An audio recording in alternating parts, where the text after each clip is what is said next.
Hello बच्चों, आज हम करने वाले रेजिस्टेंस किन किन फैक्टर पे डिपेंड करता है, लेंथ, एरिया और टेम्परेचर।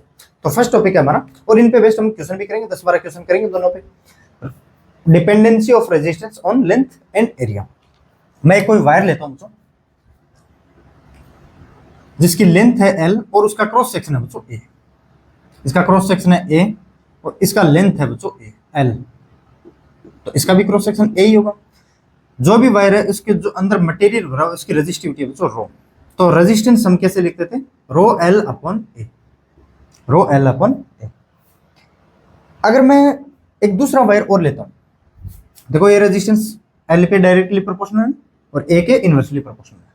अगर मैं इसी वायर को नहीं बच्चों, अगर इसी वायर को मैं तो डबल करूंगा तो स्ट्रेचिंग होगी उसकी, लेकिन वो अभी 2 मिनट बाद में करवाऊंगा मैं वो चीज, स्ट्रेचिंग को कैसे करेंगे। लेकिन एक दूसरा वायर और लेता हूं मैं जिसकी लेंथ है 2L, एरिया एक बार के लिए सेम रख रहा हूं, क्रॉस सेक्शन एरिया एक बार के लिए मैं सेम रख रहा हूं। ये भी A है और ये भी इसका क्रॉस सेक्शन एरिया है, इसके अंदर रेजिस्टिविटी रो है। अगर इसकी लेंथ है बच्चों 2L, तब रेजिस्टेंस कितना होगा मेरा, R dash is equal to rho 2L upon A। Rho L upon A को मैं R लिख रहा हूं, सो 2R। लेंथ बढ़ाएंगे तो रेजिस्टेंस बढ़ेगा, एरिया बढ़ाएंगे तो मुझे बताओ रेजिस्टेंस क्या होगा, कम होगा। एरिया बढ़ाएंगे तो रेजिस्टेंस कम होगा। अब अगर इसकी मैं 2A एरिया कर देता हूं, इसका 2A क्रॉस सेक्शन एरिया इसका 2A कर देता हूं, तो वही होगा। जितनी लेंथ बढ़ाई अगर उतना ही मैं क्रॉस सेक्शन एरिया को बढ़ा रहा हूं, तब तो रेजिस्टेंस में कोई फर्क नहीं आएगा। क्यों, जितनी लेंथ बढ़ा रहे हैं उतना ही तो एरिया बढ़ा रहे हैं, और एक तो डायरेक्टली प्रोपोर्शनल है और एक इनवर्सली प्रोपोर्शनल है ना। तो दोनों को एक दूसरे को, या तो एक को बढ़ाओ या फिर एक को घटाओ, ऐसे करोगे तो रेजिस्टेंस पे इफेक्ट आएगा। एक को 2L बढ़ा रहे हो और एक को दोनों को 2L बढ़ा रहे हो, तब तो होगा नहीं। एक को अगर बढ़ाओगे एक को घटाओगे तब रेजिस्टेंस में फर्क होगा, एक को घटाओगे अगर एक को बढ़ाओगे तब तो रेजिस्टेंस में फर्क होगा, है ना। अब देखो, अगर मैं इसी वायर को स्ट्रेचिंग करता हूँ, स्ट्रेच करता हूँ, इस दोनों एंड को पकड़ के खींचता हूँ दोनों तरफ, L से 2L लेके जाता हूँ, अगर इसको खींचूंगा तो इसका क्रॉस सेक्शन क्या होगा मेरा, थोड़ा कम होगा। अब देखो कितना कम होगा वो भी बताऊंगा। देखो अब इसको करता हूँ मैं स्ट्रेच,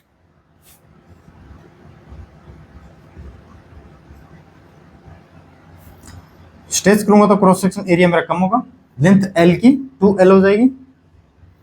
लेंथ में L की 2L कर रहा हूं, हो जाएगी नहीं, मैं कर रहा हूँ 2L, अपने आप तो होगी नहीं, जितना खींचेंगे उतना ही तो। रेजिस्टिविटी में कोई चेंज नहीं आएगा, रो की रो ही रहेगी। अब देखो इसका वॉल्यूम बता सकते हो, इसका वॉल्यूम कितना होगा यार, सिलेंडर का वॉल्यूम नहीं जानते वायर का, इसका क्रॉस सेक्शन इंटू इसकी length, cross section area A है इंटू L, ये तो वॉल्यूम है। अगर स्ट्रेच करो कंप्रेस करो, वॉल्यूम में थोड़ी ना फर्क होगा बच्चों, वॉल्यूम तो कोई डिफरेंट नहीं होगा, जितना वॉल्यूम ये होगा उतना ही वॉल्यूम ये होगा। बस स्ट्रेच किया है बच्चों इसी वायर को स्ट्रेच किया बच्चों, कोई दूसरा वायर नहीं है, इसी वायर को स्ट्रेच किया है। जितना वॉल्यूम इसका होगा उतना ही वॉल्यूम इसका होगा। तो अगर देखो इसका वॉल्यूम कैलकुलेट करूंगा मैं यहाँ कैलकुलेट कर दे रहा हूँ इसका वॉल्यूम, एरिया चलो एक बार के लिए मैं इंटू 2L, लेंथ हमने 2L, अब एरिया कितना रखे बच्चों ताकि वॉल्यूम सेम रहे, हमारा सेम रहेंगे तो एरिया रखूंगा मैं A/2, ताकि 2 से 2 कैंसिल हो सके, AL। जितना लेंथ को बढ़ाओगे उतना ही एरिया को कम करना पड़ेगा, उतने टाइम्स क्या करना पड़ेगा बच्चों, एरिया को कम करना पड़ेगा। 2L लेंथ पे बढ़ा रहे हो तो A/2 ही एरिया कम करना पड़ेगा, तभी हमारा वॉल्यूम सेम रहेगा, वरना तो वॉल्यूम चेंज हो जाएगा। अगर ये A/3 होता तो 2L/3 है ना, तो वॉल्यूम चेंज हो जाएगा, वॉल्यूम तो चेंज नहीं होगा। जो यही तो वायर है, इसी को तो स्ट्रेच कर रहे हैं। तो अब इसके लिए रेजिस्टेंस देखो कैसे लिखते हैं, R dash is equal to rho, length कितनी 2L अपॉन एरिया कितना A/2। देखो 4 रो L अपॉन A, इसको लिख सकता हूँ मैं 4R। अब देखो यार, लेंथ A थी, एरिया A था, तब डिपेंडेंसी थी मेरी रो L अपॉन A, इसको लिखा था मैंने रेजिस्टेंस R। लेकिन जैसे हमने लेंथ को तो बढ़ा दिया और एरिया को मैंने कम कर दिया तो हमारा रेजिस्टेंस और बढ़ गया, रेजिस्टेंस और बढ़ गया, कितना R का 4R टाइम्स बढ़ गया। पहले R था तब 4R टाइम्स, ठीक है, ये तो आप समझ गए अच्छे से। अब देखो ये लेंथ पे और एरिया पे डिपेंडेंट है बच्चों ना, लेंथ पे एरिया पे डिपेंडेंट। ओनली लेंथ पे कैसे डिपेंड करेगा, चलो वो और बता देता हूँ मैं ना। तो R is equal to rho L upon A लिखा था मैंने, आर इज इक्वल टू, चलो यहाँ करवा देता हूँ, रो एल अपॉन ए। अब यहाँ से एरिया को लिख सकते हो वॉल्यूम अपॉन लेंथ। देखो यहाँ से एरिया को कितना होगा मेरा, area is equal to volume upon length, यहाँ पे लिखो। So rho L upon volume upon length, so rho L square upon volume.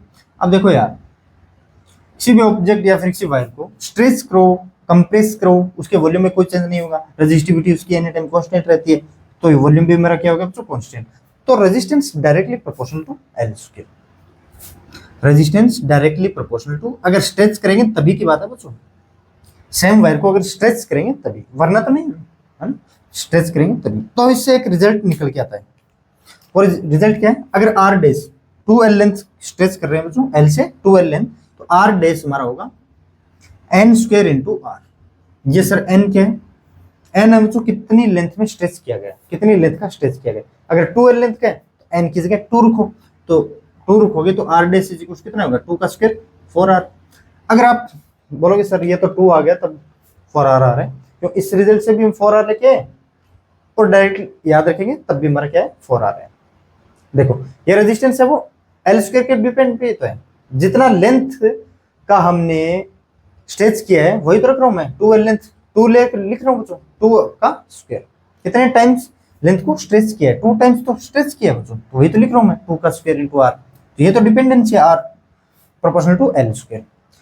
अब बोल दो सर अगर मैं यहाँ से 3l कर देता, तो चलो 3l कर देता हूँ, यहाँ पे 9r आएगा बच्चों, यहाँ से ऊपरी करवा देता हूँ मैं, अगर ये 3l कर देता हूँ तो, अगर इसकी लेंथ में 3l कर देता हूँ तो इसका एरिया स्ट्रेच हो जाएगा बच्चों a/3, स्ट्रेच नहीं होगा, एरिया कंप्रेस होगा, स्ट्रेच तो लेंथ का रहेगा ना, तभी तो वॉल्यूम a इंटू एल रहेगा यार, a/3 इंटू 3l करो तो a इंटू एल आएगा, वॉल्यूम तो a इंटू एल ही रहना चाहिए हमारा, पहले भी al था तो बाद में भी al होगा।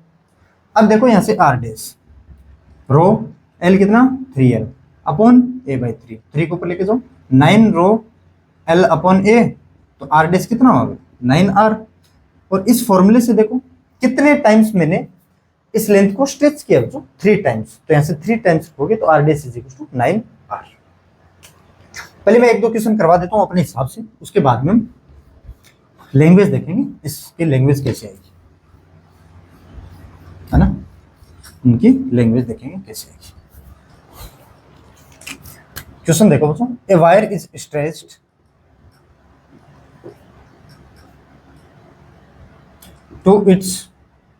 to increase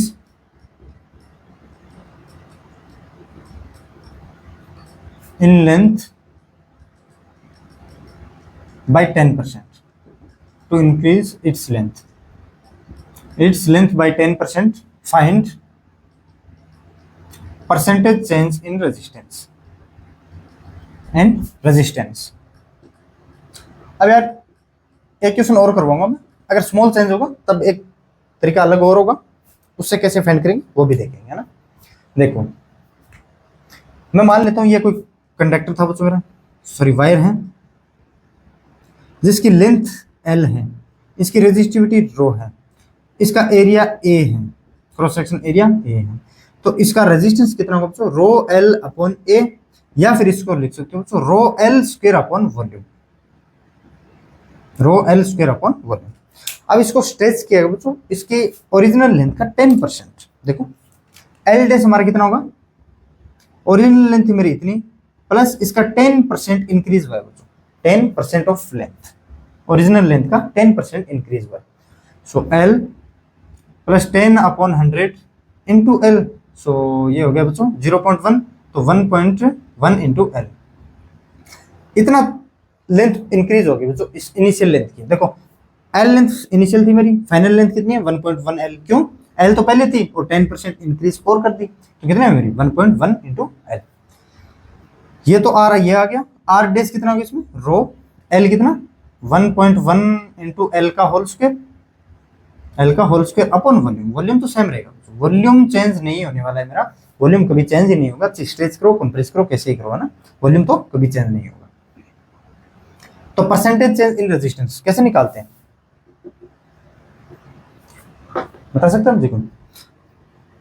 final minus initial upon initial into 100, ये तो तरीका है यार, और क्या तरीका हो सकता है ना। रो 1.1 इंटू एल का square upon volume minus R rho L upon volume, rho L square upon volume upon rho L square upon volume, rho L square upon volume into 100। अब यार देखो rho L square upon volume, rho L square upon volume, rho L square upon volume सभी से cancel हो रहे हैं ऊपर नीचे। तो 1.1 एल स्क्वायर कॉमन ले रहा हूँ, तो 1.1 का स्क्वायर माइनस का 1 अपॉन 1 इंटू 100। 1.1 का स्क्वायर कितना होता है मेरा बच्चों? 1.1 का स्क्वायर कितना होता है? 11 का स्क्वायर 121। सो 1.21 माइनस का 1 अपॉन 1 इंटू 100। अब देखो 1.21 माइनस 1 0.21 इंटू 100, तो ये कितना चेंज होगा बच्चों? 21%।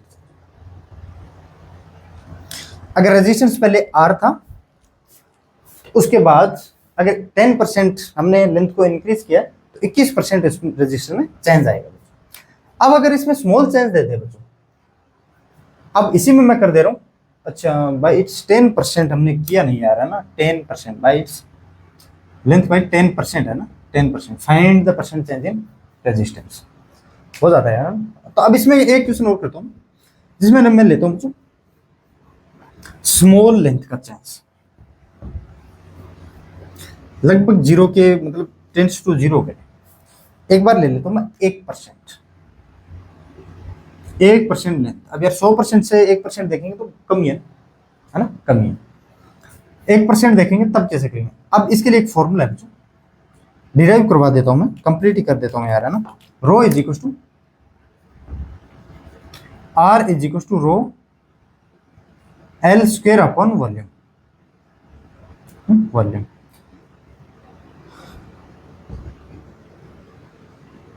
लॉग लो दोनों तरफ। L N R is equal to L N rho plus L N L square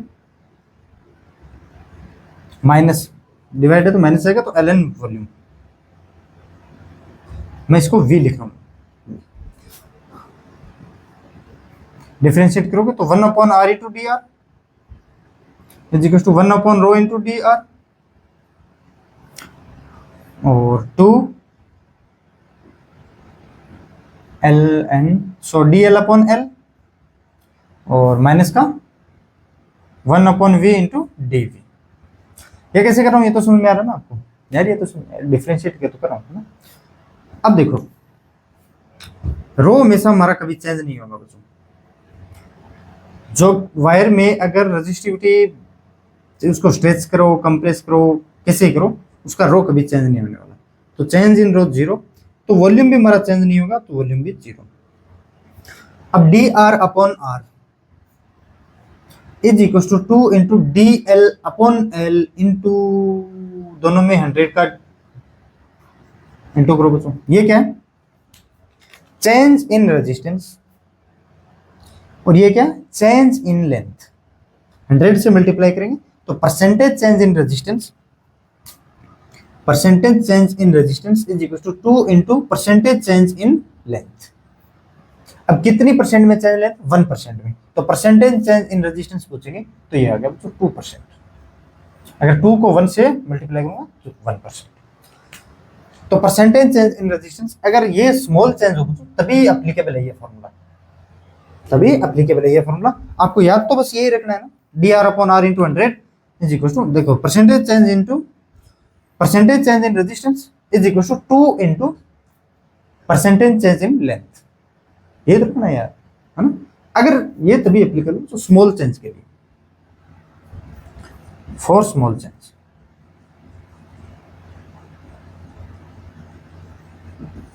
ठीक है ना, ये आप ध्यान। चलो अब इस पे क्वेश्चन और करते हैं, थोड़ा अच्छा समझ में आएगा, थोड़ा और क्वेश्चन करते हैं इसमें। मैंने एक दो फॉर्मूला बताया था आपको, एक तो ये परसेंटेज चेंज वाला, और तो आपको कुछ याद ही नहीं रखना, रो L square upon volume. L square के साथ कैसी वैल्यू रहे, देखो क्वेश्चन पढ़ो। क्वेश्चन को पढ़ो। हाँ, a wire of 10 ohm resistance is stretched to thrice is original length. Wire of 10 ohm, देखो एक कोई वायर है बच्चों, इसका रेजिस्टेंस हमें गिवन है कितना है 10 ओम। अब इस लेंथ को 3 टाइम स्ट्रेच किया गया। अगर ये लेंथ L है तो ये कितनी है भाई 3L है, 3 टाइम्स लेंथ को स्ट्रेच किया गया। तो अब इसके लिए रेजिस्टेंस कितना होगा वो बताना है मुझे। अरे यार डायरेक्ट फॉर्मूला याद करवा रहा हूं मैं, R dash is equal to N square into R। एक तो ये फॉर्मूला आप डायरेक्ट कर सकते हो, इससे कैसे कर सकते हो, कितने टाइम्स किया हमने 3 टाइम्स, तो 3 स्क्वायर इंटू 9, सो 9R। वरना आप ये कर लेते, अगर इसको इसका क्रॉस सेक्शन एरिया अगर मैं A मानता हूं तो इसका क्रॉस सेक्शन एरिया मुझे A/3 मानना पड़ेगा, क्योंकि इसका अगर वॉल्यूम A इंटू L है तो इसका भी वॉल्यूम A इंटू L होना चाहिए।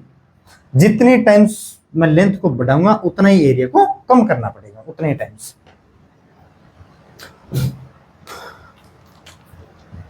समझ गए कैसे करना है हमें? तो इसके लिए वो तरीका क्या था मेरा, R dash is equal to rho L कितना 3L अपॉन एरिया कितना A/3। सो ऊपर जाएगा 3 9 रो L upon A, rho L upon A को पहले से R मान चुके हैं, R इज इक्वल टू 10 ओम है तो 9 इंटू R, सो 90 ओम रेजिस्टेंस होगा बच्चों। क्योंकि R की वैल्यू 10 गिवन है तो यहाँ पे 10 रख देना यार, 9 into 10 is equal to 90 ohm. ये फॉर्मूला आपको याद होना चाहिए बच्चों, R is equal to rho L square upon volume. इसमें ओनली किस पे डिपेंड है, ये लेंथ पे डिपेंड है, कौन, रेजिस्टेंस, वो भी स्क्वायर के। जितने टाइम्स आप लेंथ को बढ़ाओगे उसका स्क्वायर टाइम्स नया रेजिस्टेंस आएगा, ठीक है ना, लेंथ का स्क्वायर टाइम्स का रेजिस्टेंस आएगा। ठीक है, अब और क्वेश्चन देखो आगे। हाँ, ये क्वेश्चन देखो बच्चों, अब ये सेकंड क्वेश्चन है ना, ये आपको जो क्वेश्चन बुक्स में गिवन होते हैं ना वो थोड़े डाउट क्रिएट करते हैं, लेकिन मैं आपको थोड़ा सिंपलीफाइड तरीके से बताऊंगा होगा कैसे और क्यों नहीं होगा। A wire has a resistance of 16 ohm. It is melted and drawn into a wire of length its half its length. Calculate the resistance of new wire. What is the percent change in the resistance? 16 ohm दिया ना, 16 ohm। देखो यार, हमें 16 ohm की wire का resistance दिया, हमें R dash find करना है। कैसे करते थे R dash? R dash is equal to N square into R। अगर लेंथ का स्ट्रेच या फिर कंप्रेस किया गया है ना तो उसमें देख लिया करो कितना किया है, इसने हाफ किया ना, तो हाफ का स्क्वायर इंटू R, मतलब R/4, सॉरी हाँ R/4 होता है, R/4 ही, तो 16 अपॉन 4, तो R डैश आ गया बच्चों मेरा 4 ओम। कितना आ गया 4 ओम। अब परसेंटेज डायरेक्ट भी देख सकते हैं वरना निकाल भी सकते हैं, निकालेंगे ही अपन तो प्रॉपर सोल्व करेंगे। देखो अगर इसको मैं मानता हूं 100%, तो 100% इसको मानूंगा तो इसको 25 तो मानना पड़ेगा बच्चों, है ना, क्योंकि 25 को 4 से मल्टीप्लाई करो 16 आएगा, सॉरी 25 को 4 से मल्टीप्लाई करो 100 आएगा, इसको 4 से मल्टीप्लाई करो 16 आएगा। तो इसके बीच में कितना चेंज है परसेंटेज का, 75% तो वैसे चेंज हो गया, लेकिन कम हुआ है बच्चों, आंसर नेगेटिव में आएगा। बुक्स में पॉजिटिव में हो सकता है लेकिन इसमें आंसर नेगेटिव में आएगा बच्चों। क्यों आएगा चलो देखता हूं, क्योंकि यार क्या है ना, बुक्स वाले कंफ्यूज करते रहते हैं इसमें। परसेंटेज चेंज कैसे लिखते हैं हम रेजिस्टेंस को, final minus initial upon initial into 100, लेकिन बुक्स में R minus R dash upon R dash, है ना, तो उसमें तो पॉजिटिव आंसर, तो पॉजिटिव देखो कैलकुलेशन तो हमें पॉजिटिव में लेके आनी है, आंसर तो हमें जो भी ऑप्शन दिए होंगे ना पॉजिटिव में आएंगे, नेगेटिव में तो आएगा नहीं, है ना, लेकिन हमें चेंज कितना होगा वो फाइंड करना है। तो नेगेटिव साइन क्या शो करेगा वो बताऊंगा। R डैश कितना बच्चों 4 माइनस का R कितना 16 और अपॉन R 16 इंटू 100, तो माइनस का 12 अपॉन 16 इंटू 100, तो आ गया बच्चों 3/4। 3/4 कितना था मेरा 0.75 इंटू 100, तो माइनस का 75%। ये माइनस साइन शो यही कर रहा है बच्चों कि अगर पहले मेरा 100% रेजिस्टेंस था उसका 75% कम हो गया, 75%, इसका 75% कितना होगा 4 ओम ही होगा, है ना। इसका मतलब ये नेगेटिव साइन ही शो करता है, ये कम हो गया बच्चों, बस पहले 16 ओम था, अब आर बेस कितना मेरा 4 ओम, माइनस साइन यही शो करता है, रेजिस्टेंस हमारा क्या होगा, कम होगा। ठीक है, ठीक था यार क्वेश्चन तो ये, है ना? आप डायरेक्ट भी सोच सकते हैं, डायरेक्ट भी बताया मैंने यार, है ना, लेकिन यहाँ पे 5 आ जाता ना 5, तब थोड़ा गड़बड़ हो जाता। सोचने में तो सोच लेते हैं, 5 का 16 करे 3.2, तो 3.2 टाइम्स कितना होगा, देखो 32, मतलब 68% हो जाता। लेकिन देखो, अब देखो, अब ये क्वेश्चन देखो बच्चों कि 2 wires A and B of equal mass and the same material are taken. 2 wires हैं जिनमें मटेरियल भरा वो सेम है और दोनों वायर्स का मास भी सेम है। शानदार क्वेश्चन है, 2 तरीकों से बताऊंगा इसको। The diameter of the wire is half the diameter of wire B. A wire का जो भी डायमीटर होगा, सर बी वायर का जो भी डायमीटर होगा उसका हाफ है, वो डायमीटर किसका है, ए का है। मतलब अगर रेडियस हम लेंगे डायमीटर वायर बी की, उसकी हाफ रेडियस वो होगी, अगर डायमीटर हाफ है तो रेडियस भी हाफ ही होगी बच्चों। If the resistance of the wire A is 24 ohm, calculate the resistance of wire B. चलो करते हैं यार, पहले ट्रिक बता देता हूँ। ये वायर ए है, इसके अंदर रेजिस्टिविटी रो है और मास एम है। मान लेता हूं इसकी लेंथ है एल ए, क्योंकि ये वायर ए है बच्चों, और एक वायर बी है, मान लेता हूं इसकी लेंथ है एल बी, और इसके अंदर भी रेजिस्टिविटी सेम है और उसका मास सेम है, तो वो वायर बी है। अगर इसका डायमीटर एक्स मानता हूं तो इसकी रेडियस x/2, या फिर x की जगह मैं 1 मान रहा हूं। अगर मैं इसकी रेडियस मान रहा हूं बच्चों मैं 1 एक बार। अगर डायमीटर बच्चों देखो 2 है, मान लेते इसका डायमीटर 2 है, इसकी रेडियस 1 होगी, तो इसका डायमीटर कितना होगा, अगर इसका डायमीटर मैंने 2 माना है तो इसका डायमीटर 1 होगा, तो इसकी रेडियस कितनी होगी, हाफ होगी, हाफ होगी। अब इसका एरिया कैलकुलेट कर लो मैं क्रॉस सेक्शन का, ताकि इसको मैं पता लगा सकूं, क्योंकि R is equal to rho L upon A. अगर क्यों इसका वॉल्यूम सेम रहना चाहिए, इसका वॉल्यूम सेम होना चाहिए, ठीक है। देखो क्योंकि ये वायर सेम है, डेंसिटी सेम, इसका मास सेम है ना। देखो R is equal to rho L upon A, अगर इसका एरिया कितना होगा, पाई आर स्क्वायर, तो पाई बाई 4, इसका एरिया कितना होगा, पाई आर स्क्वायर, तो पाई। अगर इसको मैं एरिया ए मानता हूं, पाई को एरिया ए मानता हूं, तो a/4 होगा ये एरिया मेरा। ये अगर एरिया a/4 है तो इसकी लेंथ को 4l होना पड़ेगा। अरे यार जितनी लेंथ को मैं स्ट्रेच करूंगा उतना ही तो एरिया कम होगा, जितने टाइम्स तो उतने टाइम्स एरिया को कम करना पड़ेगा, तभी तो वॉल्यूम सेम रह पाएगा, वरना तो रहेगा नहीं, है ना। अब यहां से देखो रो कैलकुलेट करो, सॉरी रेजिस्टेंस कैलकुलेट करो। रो एल कितना 4l, एरिया कितना a/4, तो ये हो गया बच्चों 16 रो एल अपॉन ए। अब इसके लिए, लेकिन ये रेजिस्टेंस में गिवन है बच्चों कितना है, 24 ओम है, ये आर ए लिख देना, और तो क्या आर बी देखो रेजिस्टेंस रो, अगर इसका एरिया ए है तो इसकी लेंथ एल ही होगी बच्चों, है ना, क्योंकि जितने तो उसको कम ज्यादा किया मैंने, ए माना है तो उसकी लेंथ को भी एल ही मानना पड़ेगा बच्चों, तभी तो वॉल्यूम ए इंटू एल आएगा, है ना। तो देखो रो एल अपॉन ए, यही होगा रो एल अपॉन ए। अब मैं यहां से रो एल अपॉन ए की वैल्यू निकाल सकता हूं बच्चों, वही तो मेरा रेजिस्टेंस ऑफ बी होगा। सो यहां से देखो रो एल अपॉन ए की वैल्यू कितनी होगी, यहां से 24 अपॉन 16, तो 4 से कैंसिल करोगे 6/4, 3/2, 1.5 ओम, तो ये हो गया बच्चों मेरा R B is equal to 1.5 ohm. यार ये तो देखो मैंने किया क्या है, डायमीटर वगैरह घुमा दिया आपको, है? अगर इसका डायमीटर मैंने 2 माना है तो इसका रेडियस 1 है, अगर इसका डायमीटर 2 माना है तो क्वेश्चन में बोला गया इस डायमीटर का इसका हाफ है, तो इसका डायमीटर 1 होगा, लेकिन रेडियस तो 1/2 होगा ना, क्यों हमें एरिया निकालना है। अगर एरिया मेरा इतना है a/4 है, तो लेंथ इसका मतलब 4l है ना, और अगर इसका एरिया a माना है तो उसकी लेंथ को मैंने a मानना ही पड़ेगा, ठीक है। रेजिस्टिविटी सेम, मास सेम, वगैरह वगैरह सेम, वॉल्यूम भी सेम, ठीक है बच्चों। अब ये तो मारा गया ये मेथड ट्रिक से, अब ऐसे कैसे करेंगे,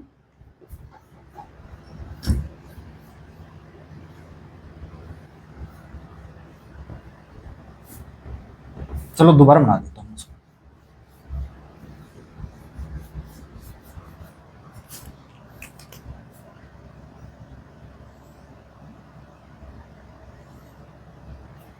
ए वायर ए ये और ये वायर बी है। अगर इसकी रेडियस 1 मानोगे, इसकी रेडियस 1/2 माननी ही पड़ेगी आपको, क्वेश्चन में गिवन ऐसा। रो एम, रो एम, मास सेम है, तो मास डेंसिटी का आपको फॉर्मूला पता है बच्चों? Mass is equal to density upon volume. पता है कि नहीं है यार? डेंसिटी इज इक्वल टू कितना होता है? Mass upon volume. तो मास इज इक्वल टू कितना हो जाएगा मेरा? Density into volume. ये डीवी मत कर देना यार, वॉल्यूम इनटू डेंसिटी कर देता हूँ, तो कैपिटल वी लिख देता हूँ ना, कैपिटल वी इंटू डी। तो इसके लिए भी कैपिटल वी इंटू डी। इसके लिए मास कैसे लिखोगे बताओ? वॉल्यूम कैसे लिखोगे? एरिया इंटू इसकी लेंथ। एरिया कितना है बच्चों इसका? एरिया होगा मेरा पाई, अगर इसका रेडियस मानूं तो बच्चों मैं आर ए, इसका रेडियस मानता हूं R B. Pi R A square into इसका length L A into D is equal to, दोनों का मास सेम है तो मास इज इक्वल टू कर रहा हूं बच्चों, pi R square B L B into D. अब यहां से देखो, L B upon L A करो, L B upon L A, L B upon L A करूंगा, उधर भेजूंगा तो मैं R square A upon R square B. R square A 1/2, R B कितना मैंने माना 1, तो ये आ गया बच्चों 1/4। इसके जगह भी 1/4 रखना है और इसकी जगह भी 1/4 रखना है, दोनों टर्म्स बराबर है। अब देखो बच्चों resistance R A is equal to कितना लिखते हैं हम? R A is equal to कितना होगा मेरा यहाँ से? रो एल ए अपॉन इसका area pi R square A. R B कितना होगा बच्चों? Rho L B upon pi R square B. तो यहां से R B upon R A करूं, L B upon L A, तो R B upon R A कर दे रहा हूं, क्यों? L B upon L A निकाला है मैंने। तो देखो R B upon R A, R B upon R A करूंगा, रो से रो कैंसिल, पाई से pi cancel, L B upon R square B into L A upon R square A, R square A. L B upon L A की value बताओ? L B upon L A की value 1/4, 1/4। R square A upon R square B की value बताओ? Into 1/4 तो 1/16। So R B is equal to R A upon 16। R A है कितना मेरा बच्चों? 24 ओम अपॉन 16, 1.5 ओम। कैसे भी करूं, इसमें थोड़ा मेहनत लगती है, उसमें थोड़ी मेहनत कम लगती है, ठीक है। अब देखो बच्चों टेम्परेचर पे डिपेंडेंसी कैसी होगी मेरी। अब देखो dependency of resistance on temperature. देखो कल एक मैंने फॉर्मूला करवाया था आपको, जो R is equal to M upon N square to L upon A, इसको रेजिस्टिविटी बोला था। रो दिखाई दे रहा है क्या? एक बार देख लेता हूं।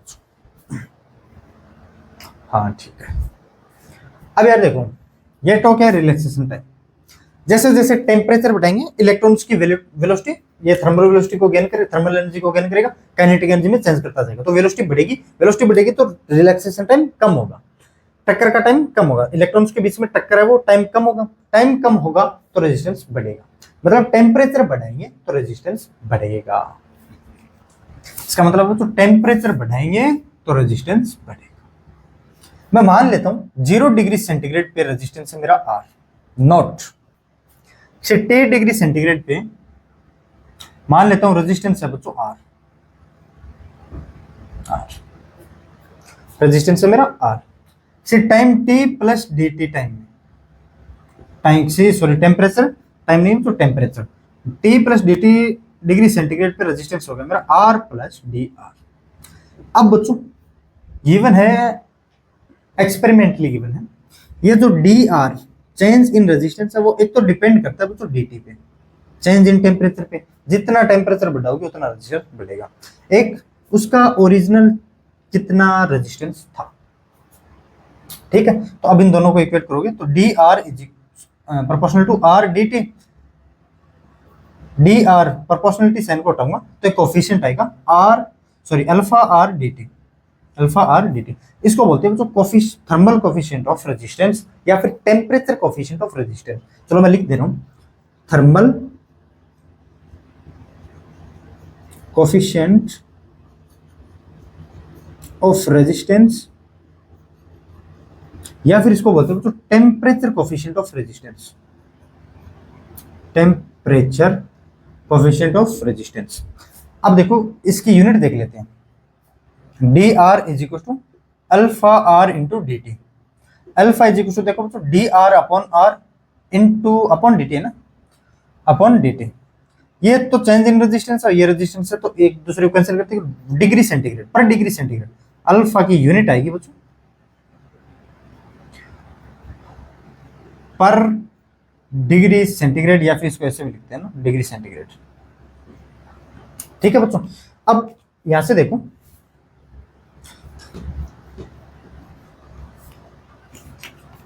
डी आर अपॉन आर करो is equal to alpha into D T, integrate करो दोनों साइड। जब हमारा टेम्परेचर 0 डिग्री सेंटीग्रेड था तब हमारा आर नोट था, और किसी फाइनाइट टाइम बीतने के बाद जब हमारा टेम्परेचर डेल्टा टी हो गया तब हमारा रेजिस्टेंस था बच्चों आर। ये टी लिखो या फिर डेल्टा टी लिखो, ये टी लिखेंगे डेल्टा टी लिखेंगे तब भी देखो डेल्टा टी करूंगा मैं तो टी माइनस 0 डिग्री सेंटीग्रेड तब भी टी आएगा, टी आएगा, डेल्टा टी भी टी के इक्वल ही होगा। लेकिन ये डेल्टा टी क्या है ना, बुक्स में थोड़ा गिवन है तो मैं भी ये डेल्टा टी लिख रहा हूं। इसका कितना हो गया बच्चों, L N R upon R naught is equal to alpha into delta T, क्यों डी टी का T. L N is equal to L N R is sorry R upon R naught is equal to e to the power alpha delta T. R is equal to कितना हो गया बच्चों, R note A to the power alpha delta T. लेकिन ये books में given नहीं है, ये फॉर्मूला बुक्स में नहीं गिवन है। बुक्स में कौन सा गिवन है, चलो वो करवाता हूं। ये तो किसी फाइनाइट टाइम इंटरवल के लिए बच्चों ना, अगर ये चेंज वेरी स्मॉल हो बच्चों, alpha into delta T, alpha into delta T very small हो, देखो e to the power x का प्रसार करेंगे हम कैसे करेंगे, 1 plus x square upon 2 factorial plus x cube upon 3 factorial plus plus plus करेंगे तो x power n upon n factorial. अगर ये x टेंड्स टू 0 बच्चों, वेरी स्मॉल, बहुत स्मॉल, 0.01 0.001 ऐसे कुछ हो, ठीक है ना, 0.01 अगर वगैरह होगा ना, वेरी स्मॉल होगा, तब हम इसको कैसे लिखते हैं, e की पावर x को 1 plus x.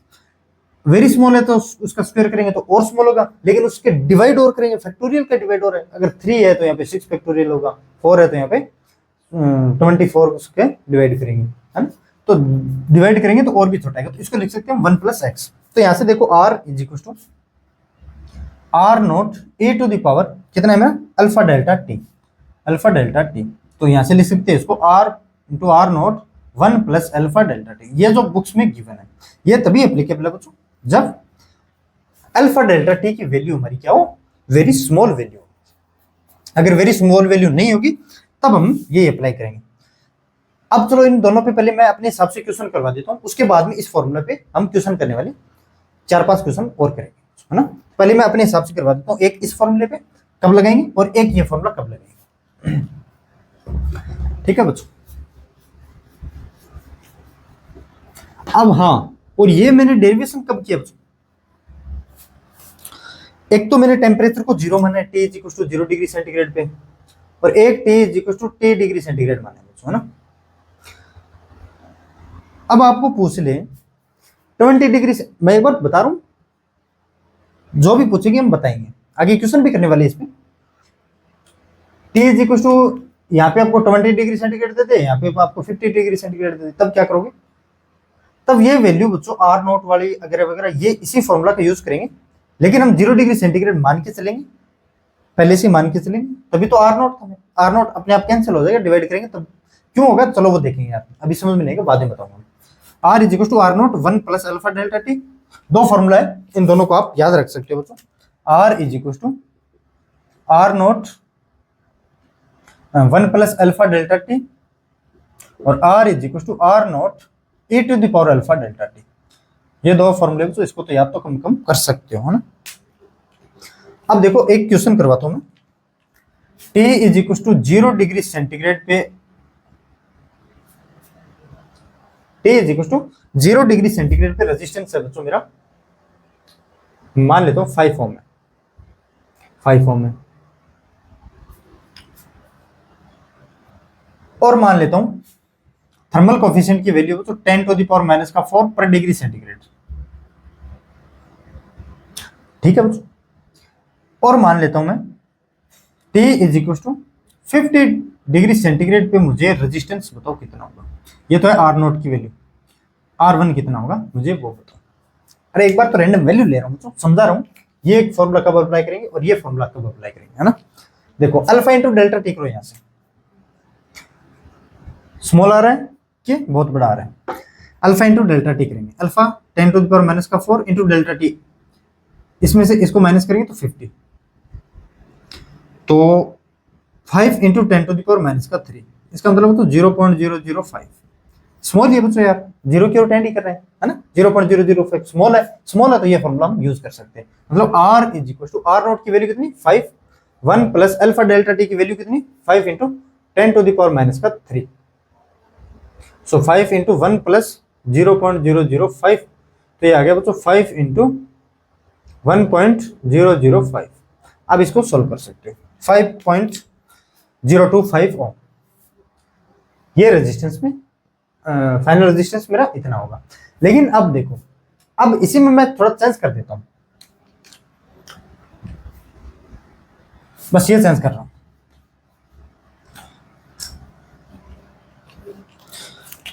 T is equal to 0 degree centigrade पे मेरा रेजिस्टेंस है R नोट है वो तो 10 ओम है, अल्फा मान लेता हूं वो तो 10⁻⁻2 पर डिग्री सेंटीग्रेड है। मैं मान लेता हूं तो T is equal to 100 degree centigrade पे रेजिस्टेंस कितना होगा।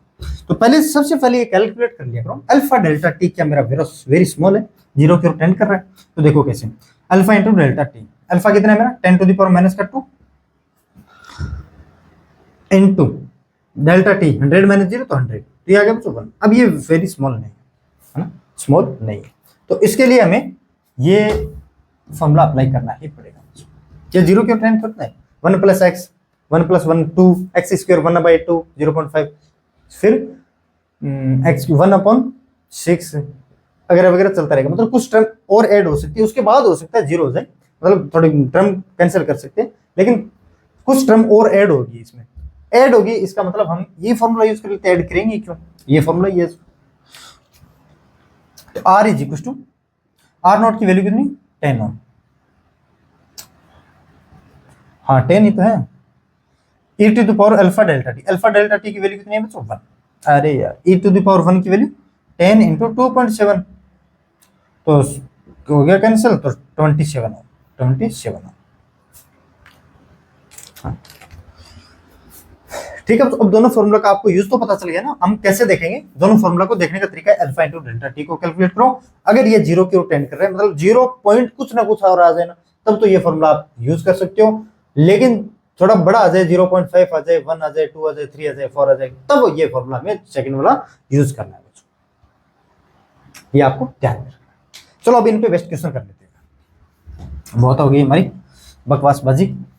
बकवास तो क्या यार, अच्छा दिया यार प्रिंसिपल, हाँ नहीं दिया था बताओ, क्वेश्चन भी ठीक ठीक करवाए थे। अब देखो, हाँ अब ये एनसीईआरटी का क्वेश्चन है, ये देखो, the resistance of the platinum wire of a platinum resistance diameter of the ice point is 5 ohm, ice point T is equal to 0 degree centigrade पे रेजिस्टेंस R नोट है मेरा 5 ओम है बच्चों, 5 ohm, and the steam point is 5.39, steam point कौन सा होता है 100 degree centigrade पे, T is equal to 100 degree centigrade पे रेजिस्टेंस है बच्चों 5.39 ओम है, and when the thermometer is inserted in a bath the resistance of the platinum wire is 5.975। ये अच्छी बात है बच्चों यार, ये मैं R1 मान लेता हूँ, ये R2 मान लेता हूँ, 5.975 ओम। तो इस पे हमें टेम्परेचर की वैल्यू बतानी है बच्चों, ये आप इसको देख के बता सकते हो क्या। अगर मैं ऑप्शन दूं आपको, बस क्वेश्चन पढ़ लिया, ऑप्शन देता हूं मैं आपको, 50 डिग्री सेंटीग्रेड टेम्परेचर होगा, 80 डिग्री, 90 डिग्री, 150 डिग्री।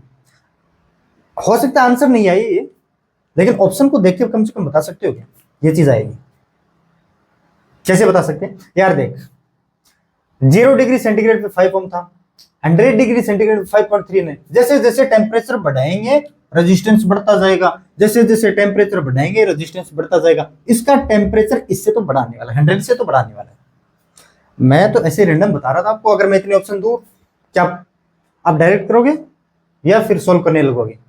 अगर 100 से नीचे ऑप्शन है 3 ऑप्शन, तब तो हमें करना ही नहीं है। एक ऑप्शन अगर 100 से बड़ा होगा वही तो हमारा टेम्परेचर होगा बच्चों। रेजिस्टेंस बढ़ा तो टेम्परेचर बढ़ा। इसका रेजिस्टेंस R1 से R2 तो बढ़ा ही है ना, R2 बढ़ा तो टेम्परेचर भी उसका बढ़ा हुआ। देखो इसको सोल्व कैसे करते हैं। हाँ, R is equal to R naught 1 plus alpha delta T. ये कब का था बच्चों? जब हमने टेम्परेचर एक का 0 डिग्री माना था, एक का T डिग्री माना था ना। तो ये उसके लिए एक बार इस R नोट का इसके साथ रिलेशन देखेंगे, एक बार इस R नोट का इसके साथ रिलेशन देखेंगे। तो R1 is equal to R naught 1 plus alpha delta T. एक R2 is equal to R naught 1 plus alpha delta T. यहाँ से अल्फा गिवन है क्या? द रेजिस्टेंस, अगर वायर अल्फा गिवन नहीं है, इसका मतलब अल्फा में खत्म करना है यार, है ना। तो R1 माइनस R नोट करो is equal to R naught alpha delta T. यहाँ से R2 माइनस R नोट करो is equal to R naught alpha delta T. तो यहाँ से R1 minus R naught value रखो, R नोट की कितनी 5 ओम, R नोट की जरूरत नहीं, कैंसिल हो जाएगी। अल्फा डेल्टा टी की वैल्यू नहीं पुट करनी है। तो यहाँ से डेल्टा टी की वैल्यू 100 और R naught into alpha, R2 minus R naught is equal to, क्योंकि R नोट की वैल्यू हमें पता है ना, और R naught alpha delta T. तो ये तो टी हमें निकालना है ना, तो टी अल्फा इंटू टी बोल रहा हूँ, ठीक है ना। तो डेल्टा टी को टी बोल रहा हूँ, क्यों? तो यार डेल्टा टी करोगे तो टी माइनस 0 तो होगा ये, है ना। तो टी बोल देता हूँ इसको, टी। अब इन दोनों इक्वेशन को डिवाइड करो बच्चों, ये इक्वेशन फर्स्ट और ये इक्वेशन सेकंड। इसको डिवाइड करता हूँ मैं, तो R2 माइनस का R naught is equal to R naught alpha into T. देखो यार, अल्फा से अल्फा कैंसिल, R नोट से R naught cancel, R1 minus R naught upon R2 minus R naught is equal to 100 upon T. अब ये T calculate नहीं कर सकते क्या? R1 गिवन आपको, R नोट गिवन है, R2 गिवन है, यार टी तो कैलकुलेट कर ही सकते हो कम से कम, है ना। चलो R1 कितना गिवन है मुझे 5.39। मैं एक बार वैल्यू पुट कर दे रहा हूँ, कैलकुलेट नहीं करवा रहा। R नोट 5 अपन R2 की वैल्यू 5.975 माइनस का 5 इंटू 100।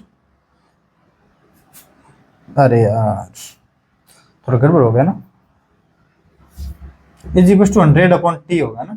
तो टी इज इक्वल टू कितना होगा मेरा, इनको ऊपर लेके जाओ, ये हो गया बच्चों 0.975 अपॉन, ये हो गया 0.39 into 100।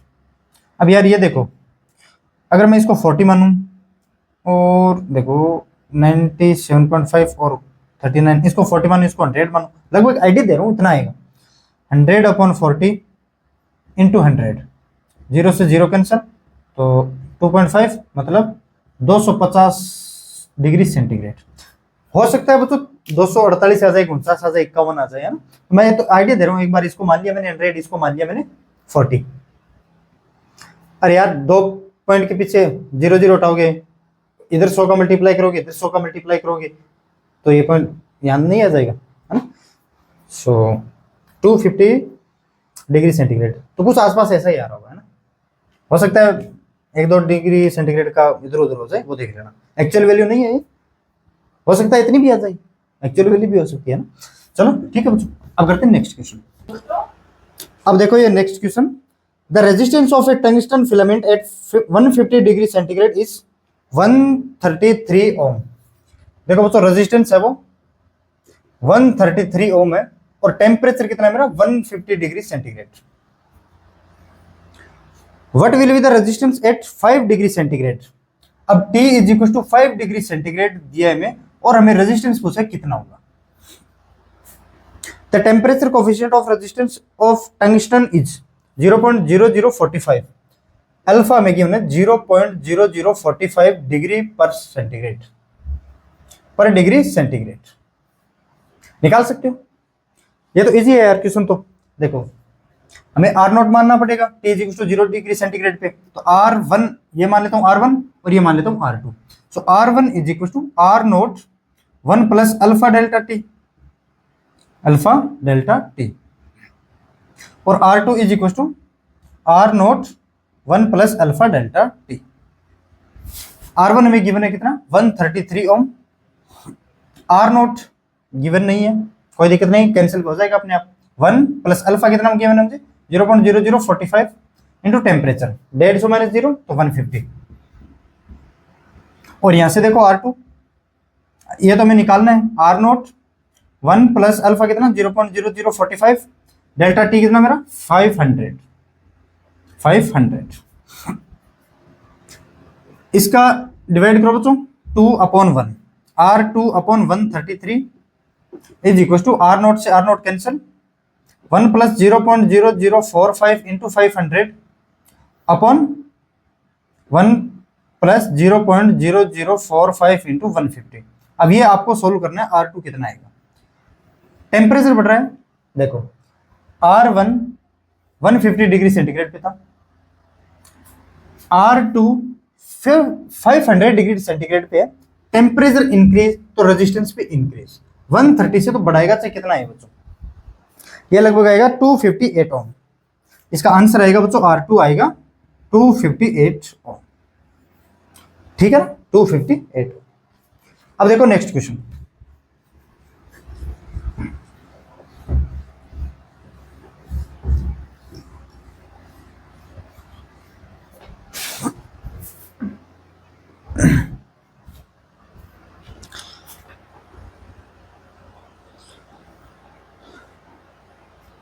A potential difference of 200 volt is applied to a coil at a temperature of 15 degree centigrade. देखो पोटेंशियल डिफरेंस अप्लाई करेंगे तब टेम्परेचर है उसका 15 degree centigrade and the current is 10 ampere. Current कितना है मेरा 10 एम्पियर। देखो V is equal to 200 volt, equation है बच्चों, I is equal to 10 ampere, और टेम्परेचर कितना है मेरा T is equal to 15 degree centigrade. What will be the mean temperature of the coil when the current has fallen to 5 ampere? The applied voltage being same as before, given alpha is equal to 134. Alpha is equal to 1/234 degree पर centigrade, पर degree centigrade. हमें पूछा है बच्चों temperature, main temperature T is equal to पूछा है कितना होगा जब करंट हमारी कितनी हो, I is equal to 5 ampere हो। करंट 5 एम्पियर क्यों हुई ये तो आपको पता नहीं। देखो इस टेम्परेचर पे करंट हमारी 10 एम्पियर है, टेम्परेचर बढ़ाएंगे 15 एम्पियर से तो बड़ी आएगी मेरी टेम्परेचर। क्यों, देखो रेजिस्टेंस बढ़ेगा, टेम्परेचर बढ़ेंगे तो रेजिस्टेंस बढ़ेगा लेकिन करंट कम होगी। तो यहाँ पे 10 एम्पियर है, यहाँ पे 5 एम्पियर है, यहाँ पे 15 डिग्री सेंटीग्रेड है, तो यहाँ पे 15 से तो बड़ा आएगा, 10 आएगा कितना, चलो देखते हैं। यहां से R कैलकुलेट कर सकते हो क्या, R1 कितना आएगा, V is equal to I R होता है, R is equal to V upon I, so 200/10, तो ये आ गया बच्चों 20 ओम। यहां से R2 कैलकुलेट कर सकते हो 200/5, ये कितना आ गया बच्चों 10, सो 40 ओम। ये आ गया मेरा 20 ओम, ये आ गया मेरा 40 ओम। अब कर सकते हो R1 is equal to R naught 1 plus alpha delta T, R2 is equal to R naught 1 plus alpha delta T. R naught का हमें पता नहीं है, आर नोट का तो हमें पता भी नहीं है, लेकिन 0 डिग्री सेंटीग्रेड पे हम आर नोट मान के चल रहे हैं, T is equal to 0 degree centigrade पे उसका रेजिस्टेंस है आर नोट। R1 हमें पता है 20 is equal to R naught 1 plus alpha की वैल्यू कितनी है 1/234, 234 इंटू 15। R2 देखो, R2 की वैल्यू हमें पता है 40 is equal to R naught 1 plus 1/234, और टेम्परेचर कितना ये तो हमें निकालना है, तो ये मैं T मान रहा हूं। 40/20 करो, 40/20 is equal to R naught 1 plus 1/234 into T upon R naught 1 plus 15/234। अब ये आप कैलकुलेशन कर लेना बच्चों, टी कितने आएगा, हमारा टेम्परेचर आएगा कितना। चलो मैं आंसर बता देता हूँ, टेम्परेचर कितना आएगा, ये आएगा बच्चों 264 डिग्री सेंटीग्रेड आएगा बेटा। क्यों, करंट कम हो रही है, रेजिस्टेंस बढ़ रहा है, तो टेम्परेचर तो कम होगा, टेम्परेचर बढ़ाएंगे तो रेजिस्टेंस तो बढ़ेगा ही बढ़ेगा। देखो टेम्परेचर बढ़ाएंगे, यहाँ पे 15 डिग्री सेंटीग्रेड है रेजिस्टेंस, और यहाँ पे कितना है 40 ओम है, लेकिन यहाँ पे करंट कितने में 10 एम्पियर है, रेजिस्टेंस बढ़ाएंगे तो करंट कम होगी, तो यहाँ पे 5 एम्पियर, तो रेजिस्टेंस बढ़ रहा है तो करंट कम होगी, अपने आप होगी। ठीक है, अब देखो नेक्स्ट क्वेश्चन, कैलकुलेशन कराऊंगा पर बार, तो क्वेश्चन कम ले पाऊंगा फिर, है ना, क्वेश्चन की संख्या कम हो जाएगी बच्चों, कैलकुलेशन खुद को करना है आपको। अब देखो इसमें कि the resistance of iron and copper wire at a 20 degree centigrade are 3.9 ohm and 4.1 ohm respectively, at what temperature will be resistance be equal. अच्छा, रेजिस्टेंस इक्वल ही कर दिया बच्चों, टेम्परेचर बताना है, मतलब दोनों का टेम्परेचर सेम होगा, सॉरी रेजिस्टेंस इक्वल होगा, लेकिन किस टेम्परेचर पे होगा हमें वो बताना है।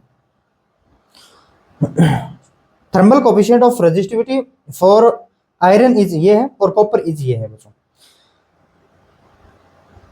तो रेजिस्टेंस T डिग्री सेंटीग्रेड पे दोनों का इक्वल होगा बच्चों, और इक्वल होगा कितना, एक तो हमारा ये 20 डिग्री सेंटीग्रेड पे है, इसका ये आयरन और कॉपर का टेम्परेचर में इनिशियली कितना है 20 डिग्री सेंटीग्रेड गिवन है बच्चों। तो देखो resistance R is equal to R at 20 degree centigrade, मैं यहाँ पे लिख रहा हूँ बच्चों, R एल्यूमिनियम पहले कौन सा मेरा आयरन का लिख रहा हूँ, लेकिन किस, चलो 20 डिग्री सेंटीग्रेड लिख दे रहा हूं यहाँ पे, R at 20 degree centigrade 1 plus alpha into delta T is equal to, equal होना चाहिए R एट 20 डिग्री सेंटीग्रेड और 1 प्लस अल्फा डेल्टा टी, लेकिन ये अल्फा चेंज है बच्चों, ये अल्फा चेंज है। टेम्परेचर में गिवन कितना है 20 डिग्री सेंटीग्रेड गिवन है, सो 20 डिग्री सेंटीग्रेड। अब यह आप आराम से क्वेश्चन कर सकते हो, नहीं कर सकते क्या, डेल्टा टी को कितना लेना है, टी पे इक्वल करना है, तो टी माइनस का इनिशियल कितना है 20, सो R20 1 प्लस अल्फा की वैल्यू जो भी, ये किसके लिए हम लिया हमने, आयरन के लिए, और ये कॉपर के लिए अल्फा, तो टी माइनस का 20 is equal to R20 1 plus alpha T minus का 20, क्योंकि फाइनल टेम्परेचर हमारा टी है, इनिशियल हमें कितना माना है इसमें 20 माना नहीं बच्चों, क्वेश्चन में गिवन है। अब यार ये आप कर सकते हो, एक तो 3.9 ओम है ये, और ये कितना है 4.1 ओम है, 4.1 ओम है बच्चों, इसके लिए अल्फा अलग है, इसके लिए अल्फा अलग है, तो टी की वैल्यू आप यहाँ से कैलकुलेट कर सकते हो बच्चों। ठीक है, तो यहाँ पे वैल्यू रख देना, और तो क्या है यार, चलो वैल्यू रख दे रहा हूँ, टी की वैल्यू कैलकुलेट करना, आर की वैल्यू कितनी है 3.9 ओम 1 प्लस अल्फा, पहले वाले के लिए अल्फा है मेरा 5 into 10 to the power minus 3, 5 into 10 to the power minus का 3, और t माइनस का 20 इज इक्वल टू, इसके लिए 4.1 1 प्लस इसके लिए alpha 4 into 10 to the power minus 3 और t माइनस का 20। अब यार ये नहीं कर सकते क्या, ओनली एक वेरिएबल है कौन, t, तो t को आपको कैलकुलेट करना है। आज का लास्ट क्वेश्चन और कर लेते हैं, जिसमें हम रेजिस्टिविटी भी कैलकुलेट करने वाले हैं। क्या करेंगे, रेजिस्टिविटी भी कैलकुलेट करेंगे। A metal wire of diameter 2 millimetre, metal wire है, इसका डायमीटर जो क्रॉस सेक्शन एरिया ना उसका डायमीटर 2 मीटर और लेंथ है उस वायर का 100 metre, has a resistance of 0.5475 ohm at 20 degree centigrade and इतना रेजिस्टेंस है 150 degree centigrade, find the temperature of coefficient of resistance. अच्छा, अल्फा में फाइंड करना है, रेजिस्टेंस एट 0 डिग्री सेंटीग्रेड पे हमें रेजिस्टेंस भी फाइंड करना है बच्चों, हाँ? रेजिस्टिविटी हमें फाइंड करनी है 0 डिग्री सेंटीग्रेड पे और 20 डिग्री सेंटीग्रेड पे बच्चों। अब यार टेम्परेचर कोएफिशिएंट तो आप डायरेक्ट भी कर सकते हो ना, अल्फा निकालने के लिए तो या तो 0 डिग्री वाला अलग अलग करो या फिर फाइनल माइनस इनिशियल डायरेक्ट करो, तो R2 is equal to R1 1 plus alpha delta T, तो यहाँ से R2 माइनस का R1 is equal to R1 alpha delta T, तो यहाँ से अल्फा की वैल्यू कितनी आएगी बच्चों, R2 minus R1 upon alpha delta T into R1, alpha तो कैलकुलेट करना है R1 into delta T, delta T कितना है बच्चों 150 माइनस 20, तो 130, ये तो आ गया 130, alpha is equal to R2 कितना है 0.805 माइनस R1 कितना है 0.5475 अपॉन R1 कितना 0.5475 इंटू 130। ये यहाँ से अल्फा आप कैलकुलेट कर सकते हो बच्चों। और क्या करना है मुझे आर नोट कैलकुलेट करना है। अब यार आर नोट कैलकुलेट नहीं कर सकते क्या, या तो R1 के साथ रिलेशन देख लो या फिर R2 के साथ रिलेशन देख लो। R1 is equal to R naught 1 plus alpha delta T. R naught की वैल्यू में कैलकुलेट करनी है तो R1 upon 1 plus alpha delta T करो, अल्फा रखो डेल्टा टी रखो। डेल्टा टी कौन सा रखोगे, टेम्परेचर R1 पे कौन सा है 20 डिग्री, तो यहाँ पे डेल्टा टी 20 डिग्री रखना है। आर नोट के साथ हमें रिलेशन देखना है बच्चों, तो 20 माइनस का 0, क्यों आर नोट पे हमने 0 डिग्री सेंटीग्रेड माना है बच्चों ना। तो ये एक तो रिलेशन ये होता है, और एक R naught is equal to R2 के इक्वल कर लो, R2 is equal to R naught 1 plus alpha delta T. जो अच्छा लगे उससे आप कर सकते हो, और अल्फा से यहाँ पे वैल्यू पुट कर देना। अब देखो नेक्स्ट क्या है, रेजिस्टिविटी।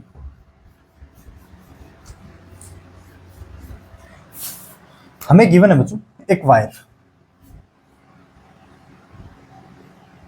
जिसका डायमीटर है बच्चों 2 मिलीमीटर, 2 मिलीमीटर मतलब इसका रेडियस है बच्चों 1 मीटर, 1 मिलीमीटर, तो इसका रेडियस कितना होगा बच्चों 10⁻³ मीटर।